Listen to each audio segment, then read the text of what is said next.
உண்மையிலே வீரன். மகாகவி பாரதிய வீரன் யாரும் பேசியிருக்காங்களான்னு தெரியல. அவர் கவிஞன் தான் சொல்லியிருக்காங்கல்ல மோஸ்ட்லி. வீரனுங்க வீரன். யாரு அந்த டைம்ல சுதந்திரம் கிடையாது, வெள்ளக்காரன் தான். சொசைட்டிக்குள்ளேயே அவ்வளோ பாகுபாடு, ஜாதி மதம்னு சொல்லிட்டு இருக்க டைம்ல இந்த ட்ரெஸ் அதெல்லாம் உடைக்கிறதுக்காக வந்து ஒரு கோட் போட்டுட்டு மீசை வச்சுக்கிட்டு தலப்பா கட்டிக்கிட்டு தோரணை அந்த ஆளோட கோவத்தை அப்படி வெளிப்படுத்துறான். அவன் வந்து பார்த்தான், அவன் மனசுக்கு வந்து இந்த சொசைட்டிலாம் வேற மாதிரி தெரியுது. அப்போ அவன் கோவத்தை வெளிப்படுத்துறான். இது இல்லை, நான் வேறடா, இப்படிதான்டா இருப்பேன், எனக்கு செட் ஆகலடான்ற மாதிரி பல விதங்களா வந்து தன்னோட உருவத்தையும் அந்த கவிதைகளையே சொல்லி இன்னைக்கு வந்து அவர் கவிதைகள்லாம் வந்து பார்த்தீங்கன்னா டிவி வழியா புக்கு வழியா நிறைய பேருக்கு சேர்ந்துருச்சு. அவர் வாழ்ந்த காலத்தில் எத்தனை புக்கு பிரிண்ட் ஆயிருக்கும்? 4 பேர் படிச்சாலே ஆச்சரியம் தானே. பக்கத்து தெருவுக்காரன் சொல்லுவான் சூப்பர். அதுக்கு எவ்வளோ சம்பாதிச்சிருப்பார் அவர்.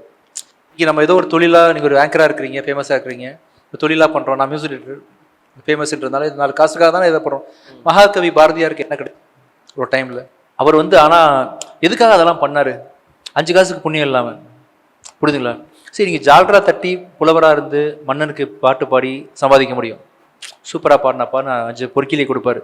பாரதியார் ஜால்ரா அடிச்சிருப்பாரா?